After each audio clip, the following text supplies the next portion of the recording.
se multiplicam e na maioria das vezes elas não são valorizadas por isso. É uma linda história, uma mulher guerreira que passa por muita luta. Eu quero que vocês fiquem com muita vontade de ler, por isso não vou continuar contando a história. E essa é a minha dica de hoje. Até a próxima!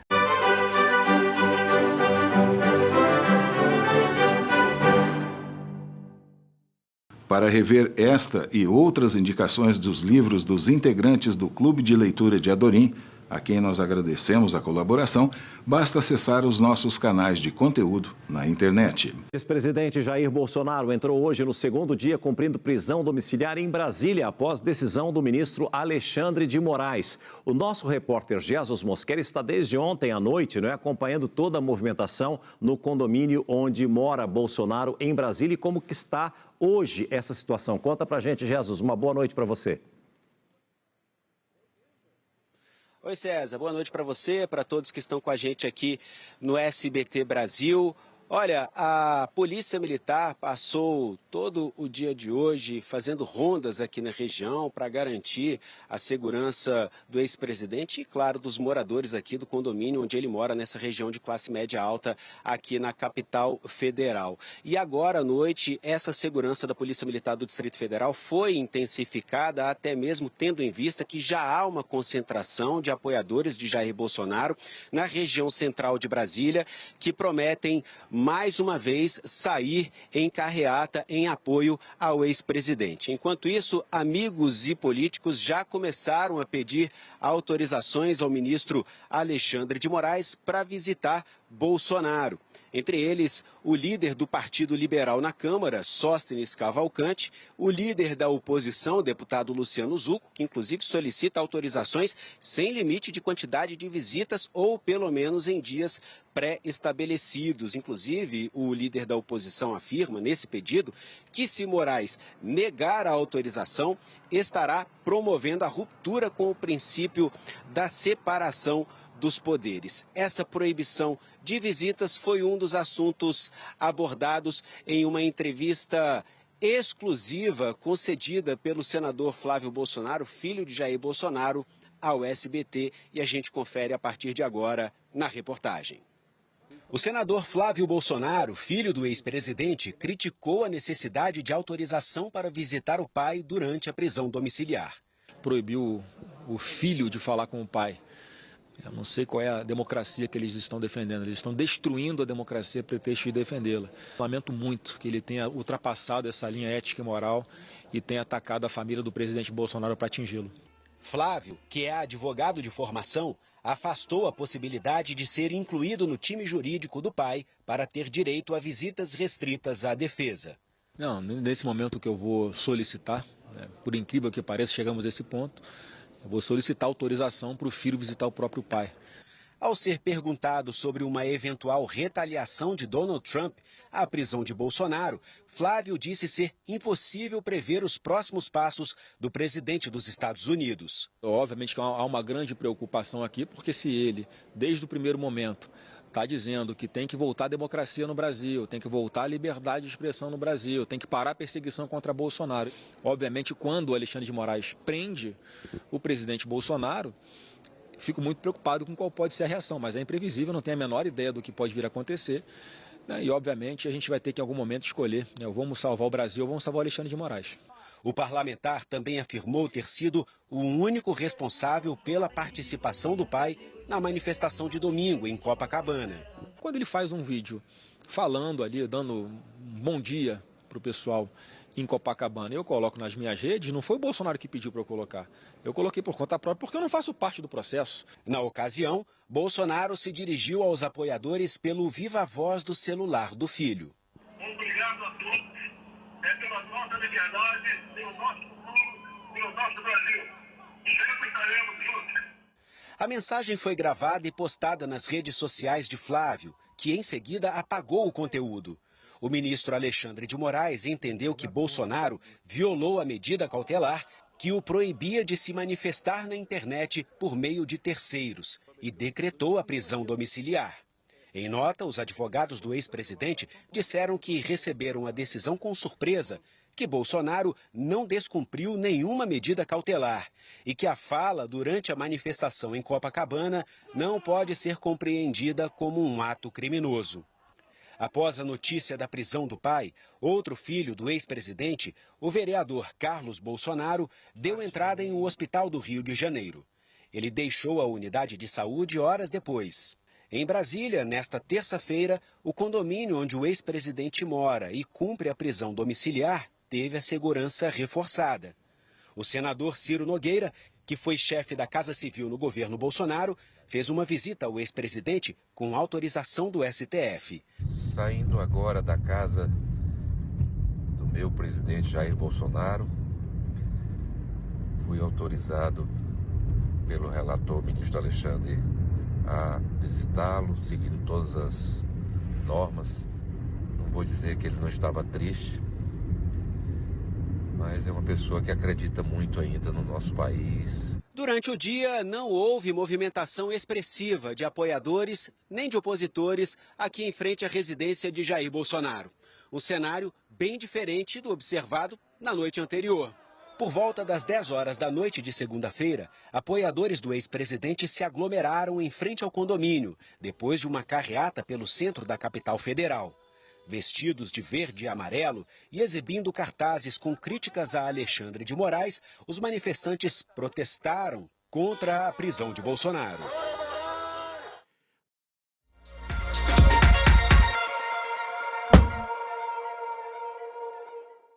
No quadro Tira Dúvidas de hoje, o médico infectologista Luiz Carlos Coelho responde a 2 questionamentos. A Maria Júlia Alves, do bairro Centenário, quer saber como consegue um certificado de vacinação para viajar. E a Viviane Souza, do centro da cidade, que já tomou a primeira dose da vacina, está preocupada se vai ter a segunda dose para completar a sua imunização, dado a demora na chegada de remessas em Varginha. Maria Júlia, o próprio cartão de vacinação, ele por si só, ele já é um documento que te habilita a fazer essas viagens, né? Todas as pessoas que estão indo para o exterior ou para alguns locais que exigem essa imunidade presumida, significa dizer a pessoa que recebeu a vacina. Então, o seu cartão de vacinação é, na verdade, praticamente um passaporte para essa situação. A Viviane Souza, do centro da cidade, ela tomou a primeira dose da AstraZeneca e, ouvindo falar em falta de vacinas, ela está preocupada se vai ter para ela tomar a segunda dose se não chegar. No município de Varginha, nós temos todo mundo que tomou sua primeira dose, a segunda dose está guardada e é sagrada, é intocável. Não se usou em nenhum momento no nosso município doses que estavam reservadas e que vieram para segundas doses para poder fazer em primeira dose. Então, se você tomou sua primeira dose, uma certeza que você tem que ter é que no dia que está marcado para você tomar sua segunda dose, ela será feita. Para participar do quadro Tira Dúvidas, envie sua pergunta para tvprincesa@varginhacultural.com.br ou ligue para 3690-2110 e 3690-2711. O atendimento é de segunda a sexta, de 7 da manhã às 7 da noite. O Congresso voltou do recesso parlamentar com protestos da oposição contra a prisão domiciliar de Bolsonaro. Os presidentes do Senado e da Câmara tiveram que desmarcar as sessões previstas para esta terça-feira. Parlamentares da oposição fizeram um ato na rampa do Congresso em defesa do ex-presidente e anunciaram a paralisação dos trabalhos do Legislativo. Não vamos deixar que a Câmara reabra os seus trabalhos enquanto não houver um diálogo sério para pensarmos nas soluções para o Brasil. Se é guerra que o governo quer, guerra o governo terá. Não haverá paz no Brasil enquanto não houver discurso de conciliação. O senador Flávio Bolsonaro anunciou que, para dar andamento às votações dos projetos no Congresso, a solução seria o que ele chamou de pacote da paz, com 3 medidas principais: a votação do impeachment do ministro do Supremo, Alexandre de Moraes, a anistia completa aos condenados pelos ataques às sedes dos 3 poderes no 8 de janeiro e a votação da proposta de emenda à Constituição que acaba com o foro privilegiado de parlamentares. Isso não pode mais continuar sendo usado como um instrumento de pressão sobre deputados e senadores que acabam tendo que, muitas vezes, não fazer aquilo que é obrigação deles, porque podem sofrer algum tipo de ameaça em função de processos que estão no Supremo. Para os aliados do ex-presidente, Jair Bolsonaro deveria estar sendo julgado na primeira instância da Justiça e não no STF. O vice-presidente da Câmara, Altineu Cortes, do PL do Rio de Janeiro, ameaçou pautar a anistia assim que tiver oportunidade. No primeiro momento que eu exercer a presidência plena da Câmara dos Deputados, ou seja, que o presidente Hugo Mota se ausentar do país, eu irei pautar a anistia. Muito bem. Depois do ato em frente ao Congresso, os parlamentares bolsonaristas ocuparam as mesas dos plenários da Câmara e do Senado como forma de protesto. No plenário da Câmara, os apoiadores do ex-presidente colocaram uma espécie de mordaça na boca e impediram os discursos das tribunas. Deputados governistas condenaram a atitude dos opositores. É um ataque violento ao parlamento. Todas as instituições estão sendo ameaçadas nesse momento. Nós saímos do plenário, todos os nossos parlamentares estavam inscritos para falar, foram proibidos e nós estamos esperando o presidente da casa chegar para reestabelecer os nossos trabalhos. Enquanto o governo e a maior parte dos deputados e deputadas querem trabalhar pela redução dos impostos, querem avançar com o fim da escala 6x1, aqueles que planejaram um golpe à democracia sequestram a mesa da presidência e impedem os trabalhos de serem continuados. Após o dia de manifestações, os presidentes do Senado e da Câmara se pronunciaram por meio de nota. Davi Alcolumbre e Hugo Mota cancelaram as sessões desta terça-feira. Os dois marcaram reuniões de líderes da Câmara e do Senado para esta quarta, quando será definida a pauta do Congresso.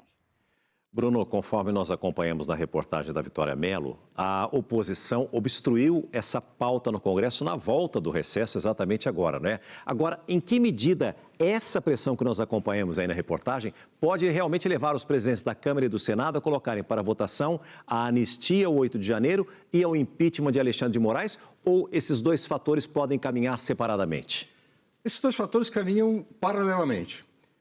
Essa obstrução que foi realizada hoje, ela é parte de um processo, não é um fim em si mesma, ajuda a aumentar a pressão sobre o presidente da Câmara e o presidente do Senado. Agora, é muito curioso ouvir o deputado Lindbergh Farias e outros membros da base do governo e até membros do PT reclamando dessa obstrução, porque historicamente o PT fez muito isso ao longo de vários governos contra os quais o PT era oposição. Então, isso não é uma novidade na história do PT. Agora, a oposição sempre tenta usar os mecanismos de acordo com o regimento ou de acordo com estratégias que existem de política para fazer esse tipo de coisa e aumentar a pressão. Agora, o ponto mais importante aqui é que a oposição está tentando fazer de tudo para que haja uma resposta por parte do presidente da Câmara e por parte do presidente do Senado em 3 pontos principais, que é o PL da anistia, o impeachment do ministro Alexandre de Moraes e também o fim do foro privilegiado. O grande problema em todo esse enredo que se constrói e dentro dessa crise política, César, é que o principal problema no Brasil ele está sendo colocado com base em 3 personagens, que é o presidente Lula e o seu governo, o ex-presidente Jair Bolsonaro e os seus apoiadores, e o STF na figura do ministro Alexandre de Moraes.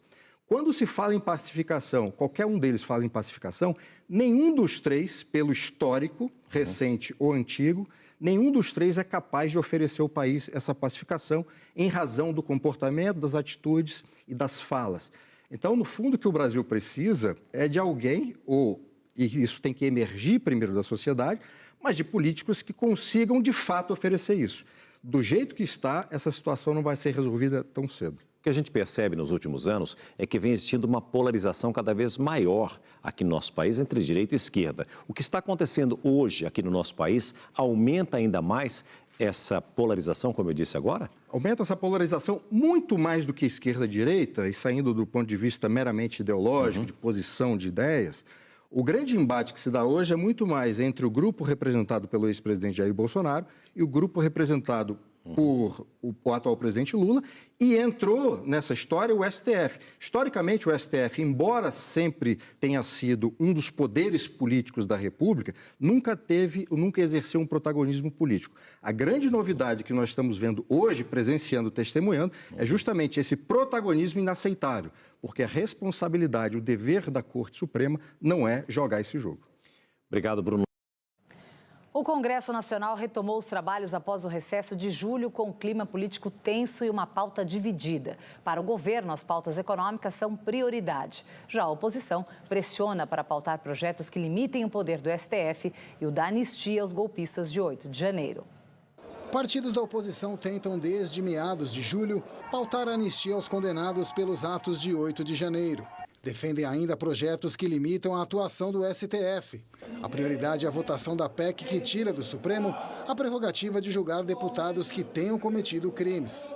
Querem pautar também uma proposta que restringe decisões monocráticas dos ministros. O Supremo Tribunal Federal é um órgão e que tem que cuidar da Constituição. Não é realmente fazer o que está sendo feito.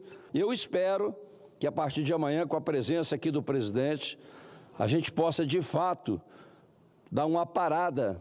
É um abuso atrás de abuso.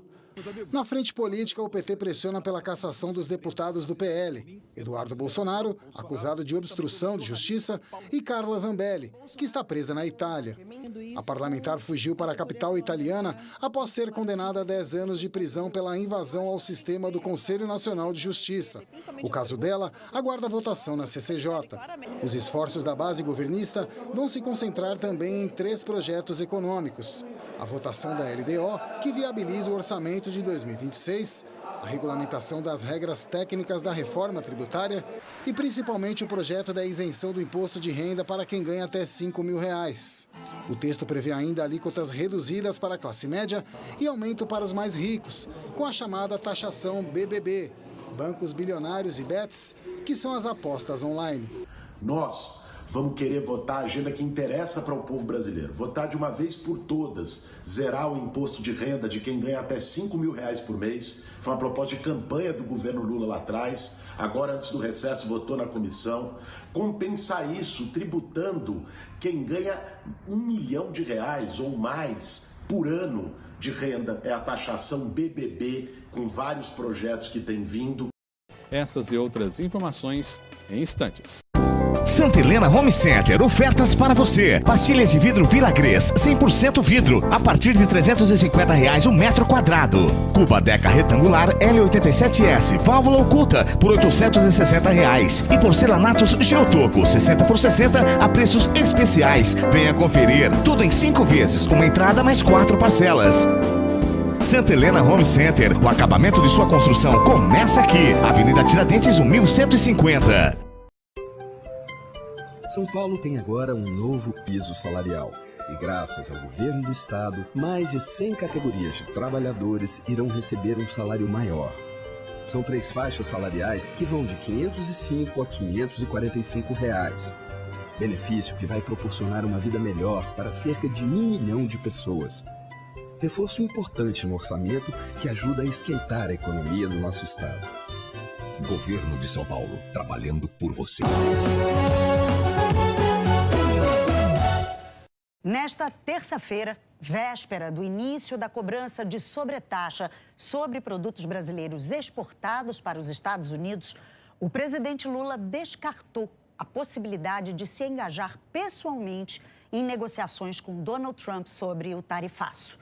No mesmo local, durante reunião do Conselho de Desenvolvimento Econômico Social Sustentável, integrantes do governo repetiam discursos sobre a importância do diálogo e representantes do setor produtivo manifestaram preocupação com os impactos das tarifas sobre as exportações e os empregos. Eles ainda esperam as medidas de proteção prometidas pelo governo. O Conselhão reúne representantes da sociedade civil, movimentos sociais, trabalhadores, empresários e hoje deu respaldo ao governo na defesa da soberania. Mas o presidente da Fiesp, Josué Gomes, reiterou a necessidade de uma resposta do governo. Nós estamos à véspera, as coisas mudam tão rápido que talvez nem seja a véspera, de entrada em vigor de um tarifaço contra o Brasil. O que fazer diante de uma agressão injusta, de uma potência que aprendemos a admirar e que inspirou a construção de muitas das nossas instituições, que foram criadas à imagem e semelhança das instituições constituídas pelos pais fundadores da América. No dia 9 de julho, Donald Trump ameaçou cobrar 50% sobre todas as exportações brasileiras a partir de 1º de agosto. O governo brasileiro declarou várias vezes que queria negociar, mas que não tinha abertura. A possibilidade de uma negociação se tornou mais próxima na sexta-feira passada. Em resposta à repórter Raquel Krahenbuhl, Trump se disse aberto ao diálogo com Lula. Are you open to negotiate with Brazil? The Brazilian President Lula said he'd like to call you. He requested a conversation. Would you talk to him now? Are you open to negotiate? So are you open to tariffs are negotiable? You can talk to me anytime you want. No mesmo natural dia, a sua produção na prática, o ministro da Fazenda anunciou que teria um encontro com o secretário do Tesouro americano, Scott Bessent. Hoje, mais uma vez, eu tive contato com a equipe do Scott Bessent, né, para a gente fazer uma reunião a semana que vem. Então, finalmente, nós vamos ter uma reunião mais longa e mais focada, né, na decisão até aqui unilateral dos Estados Unidos em relação ao Brasil. Tenho certeza que uma conversa com o secretário Bessent vai pavimentar o caminho, eventualmente, de um encontro, se for da conveniência dos dois presidentes. Já se passaram 4 dias e não houve nenhum avanço concreto em busca desse diálogo. A reunião de Haddad com o secretário americano ainda não tem data. Segundo o Ministério da Fazenda, ainda estão em tratativas. No Conselhão, o ministro das Relações Exteriores, Mauro Vieira, disse que foi por conta das negociações que o governo americano excluiu cerca de 700 produtos da tarifa de 50% e prorrogou a implantação do dia 1º para o dia 6 de agosto. O vice-presidente Geraldo Alckmin vem coordenando a interlocução com os setores afetados e insiste no caminho da negociação. Quase 36% das exportações brasileiras continuam sob ameaça do tarifaço.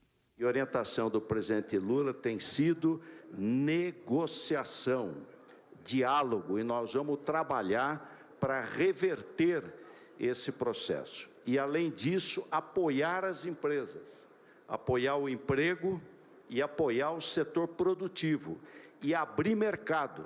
Na contramão, a declaração mais enfática sobre o tarifaço foi do próprio presidente Lula. Ele descartou a possibilidade de negociar pessoalmente com o presidente dos Estados Unidos. Não vou ligar para o Trump para comercial não, porque ele não quer falar. Mas pode ficar certo, Marina. Eu vou ligar para o Trump para convidá-lo para vir para a COP, porque eu quero saber o que ele pensa da questão climática. O governo ainda não anunciou detalhes do plano de ajuda aos setores mais afetados. No início da noite, a ministra do Planejamento disse que espera um reposicionamento do governo americano e que a proteção aos setores e empregos pode ser nos moldes do plano de contingência adotado na Covid. O plano de contingência está acontecendo, as equipes estão trabalhando, né? Uma série de questões, de medidas já estão nesse cartão. cardápio, ela é uma questão de tirar ou não tirar, a depender das exceções serem estendidas ou não. Em cada caso também, cada setor vai ter um determinado tipo de benefício, a depender do quanto e como ele foi atingido. As reportagens e todo o nosso conteúdo podem ser vistos novamente no site www.varginhacultural.com.br. Esta edição do Jornal Cidade fica por aqui. Obrigado pela audiência. Continue com a TV Princesa e a programação da Rede Minas. Para você, uma boa noite e até amanhã. Jornal da Record. Oferecimento. Unidas. Cada vez mais fácil alugar um carro. Cadete 96. Voe mais alto. Maxion, uma grande potência em tecnologia mecânica, e linha agrícola Lubrax, o fertilizante da máquina. Faça as contas. Preços baixos em todos os setores. No Savenhago é promoção de verdade. Facilidade de pagamento. Economia que você sente no bolso. Pesquise, compare. Aqui sim vale a pena. Faça as contas. No Savenhago é muito mais barato. Via de comunicação social. Financeiramente, já foram investidos 15,9 bilhões em obras atualmente, que estão paradas, o que dá uma ideia da dimensão dos recursos federais que são desperdiçados. Das 5.500 iniciadas em abril de 2024 para abril de 2025, aproximadamente 1.200 já estão paralisadas, ou seja, 22% do total. As áreas mais afetadas são educação e saúde, que concentram 70% das paralisações. Saiba mais em tcu.gov.br. TCU, fiscalização a serviço da sociedade.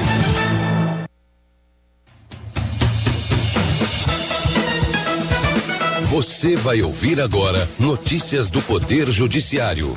STF autoriza visita de familiares ao ex-presidente Jair Bolsonaro. Para o STJ, retorno do filho à família biológica não impede reconhecimento de filiação socioafetiva póstuma. Técnico deve pagar multa a clube de futebol por ter saído da instituição 12 dias depois de assinar contrato. Boa noite, eu sou Ariana Fonseca. E eu sou Walter Lima. O ministro do Supremo Tribunal Federal, Alexandre de Moraes, autorizou visitas dos filhos, noras, netas e netos ao ex-presidente Jair Bolsonaro, sem a necessidade de prévia comunicação ao tribunal.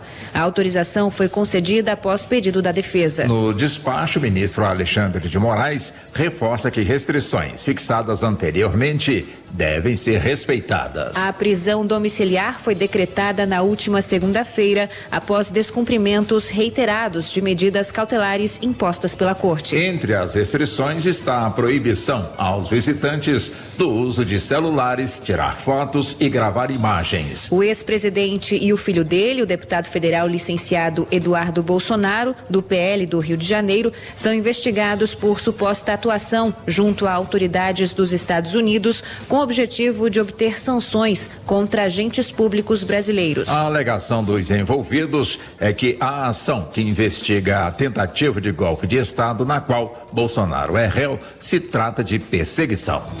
Reconhecimento da filiação socioafetiva póstuma é possível mesmo se filho voltar a conviver com a família biológica. Esse entendimento é do STJ. Fátima Uchoa.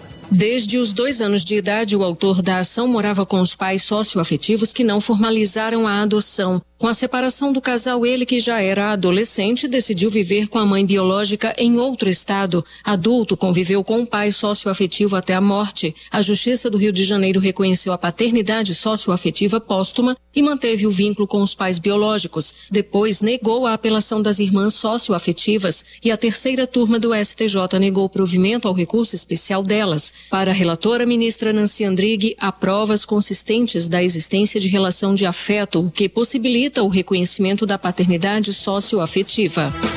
Técnico deve pagar multa a clube de futebol por ter saído da instituição 12 dias depois da assinatura do contrato. O TST rejeitou o recurso do treinador por falta de transcendência. Renata Gorga. O treinador Alexandre Galo rescindiu o contrato sem nenhuma comunicação formal.